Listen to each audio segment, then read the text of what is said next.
What is the zombie virus found in Russia, and should we be worried?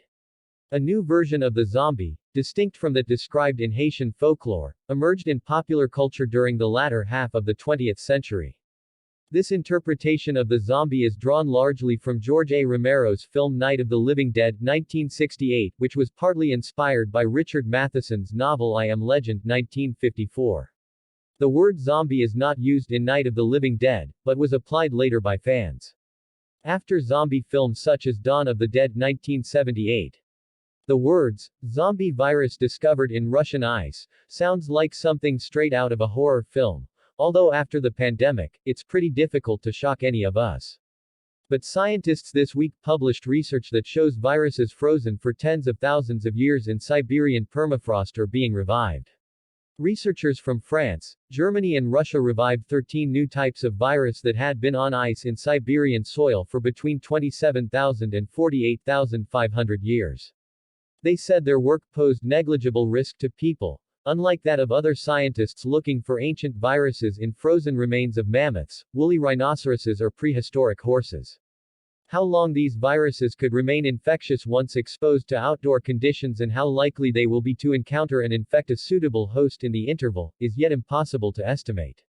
But the risk is bound to increase in the context of global warming, when permafrost thawing will keep accelerating, and more people will be populating the Arctic in the wake of industrial ventures.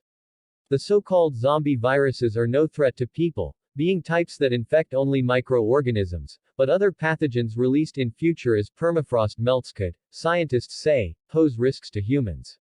Reports from Greenpeace, the environmental organization, have even asked if such, back from the dead, pathogens could lead to a new pandemic. Viruses dating back 15,000 years have been discovered in an ice cap in Tibet, research published last year revealed. Even more extraordinarily, 2018 reports indicated that tiny nematode worms had been brought back to life from Siberian soil samples frozen for up to 42,000 years. The researchers behind that study were confident that the creatures, which began to move and eat after being kept at 20 degrees Celsius in petri dishes containing a nutrient medium, were not there because of contamination of samples.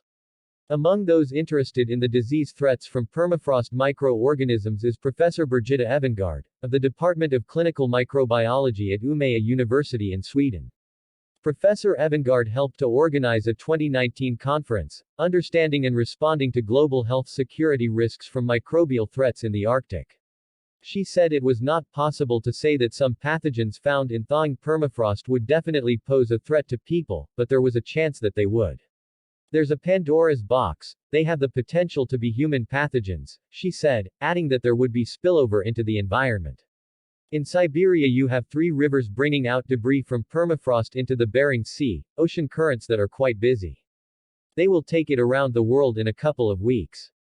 People don't realize that. The world is very, very connected by all ecosystems, the oceans, terrestrial and the air.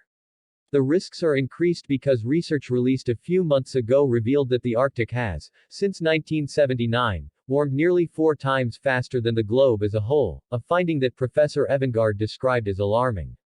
This means what's happening in the Arctic is the driver for what's going to happen in the rest of the world, she said.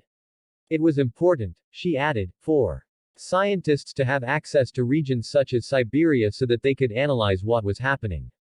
Aside from potentially releasing pathogens into the environment and causing areas of land to collapse, the permafrost thawing risks accelerating climate change. As ground thaws, these microbes cause the release of carbon dioxide and methane, both greenhouse gases, because they consume organic matter in the soil. Is the virus capable of causing harm? All zombie viruses have the potential to be contagious and thus pose a health risk. It is believed that pandemics like COVID-19 will become more common in the future as melting permafrost releases long-dormant viruses. Such emergencies, those that overwhelm our understanding of known knowns, are among the most unsettling portents of climate change. Whether the emergencies of the coming century arrive in the form of fires, or floods, or plagues that rise invisibly from the ground, they're likely to become more and more extreme and less familiar, a fantastical parade of crises we will be shocked to find ourselves battling. Even in its quietest places, the world will become newly hostile. Hope you like this video. To see more videos, like, comment, share and subscribe our channel. Thank you.